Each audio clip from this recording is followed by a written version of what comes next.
পাগল গোয়েন্দা সেজে আহেরি ও বৃন্দার চক্রান্ত হাতে নাতে ধরে পর্দা ফাঁস করলো রাঙ্গা। হ্যাঁ বন্ধুরা, আমরা এমনটি দেখতে পাবো রাঙ্গামতি তীরন্দাজ ধারাবাহিকের আগামী পর্বগুলোতে। একলব্য রাঙ্গাকে বাড়ি ফিরিয়ে আনে, কিন্তু আহেরি ও বৃন্দার চক্রান্ত হাতে নাতে ধরার জন্য মিথ্যে পাগলের নাটক করে রাঙ্গা। তবে বৃন্দা ও আহেরি কিছুই বুঝতে পারে না রাঙ্গার নাটক। রাঙ্গা পাগলের নাটক করে আহেরি ও বৃন্দার উপর নজর রাখে। এরপর আহেরি ও বৃন্দা যখন গোপনে চক্রান্ত করছে, তখন রাঙ্গা আড়াল থেকে সবটা শুনে ফেলে। রাঙ্গা চালাকি করে সবটা ফোনে ভিডিও করে নেয়। এরপর রাঙ্গা সুযোগ বুঝে আহেরির ফোনটা নিয়ে কল লিস্ট চেক করে জানতে পারে আহেরি ও বৃন্দায় চক্রান্ত করে তাকে মেরে ফেলতে চেয়েছিল। রাঙ্গা জানতে পারে আহেরি আসল কালপিট। অপরদিকে ক্রিমিনালদের জেরা করে অফিসার সত্যজিৎ জানতে পারে সবটা আহেরি ও বৃন্দার চক্রান্ত। পরদিন অফিসার সত্যজিৎ তার পুলিশ টিম নিয়ে বসুবাড়িতে আসে। সত্যজিৎ বলে, আমরা আহেরি মিত্র ও বৃন্দা বোসকে অ্যারেস্ট করতেই এখানে এসেছি। তা শুনে বৃন্দা ও আহেরি তো প্রচন্ড ভয় পেয়ে যায়।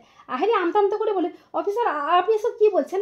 আমরা কি অন্যায় করেছি? তখন সত্যজিৎ বলে, চক্রান্ত করে রাঙ্গামতিকে মেরে ফেলার চেষ্টার অপরাধে আমরা আপনাদের অ্যারেস্ট করতে বাধ্য হচ্ছি।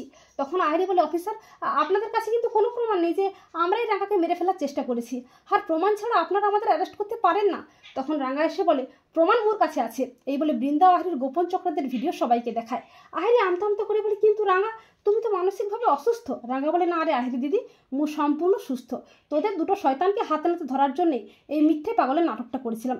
এরপর অফিসার সত্যজিৎ প্রমাণ সমেত আহেরি ও বৃন্দাকে অ্যারেস্ট করে। তো বন্ধুরা, তোমরাও এটাই চাও তো যে পাগল গোয়েন্দা সেজে আহেরি ও বৃন্দার চক্রান্ত হাতে নাতে ধরে রাঙ্গা যেন পর্দাফাঁস করতে পারে আহেরি ও বৃন্দার? কমেন্ট করে এক্ষুনি জানিয়ে দাও তোমাদের মতামতটি।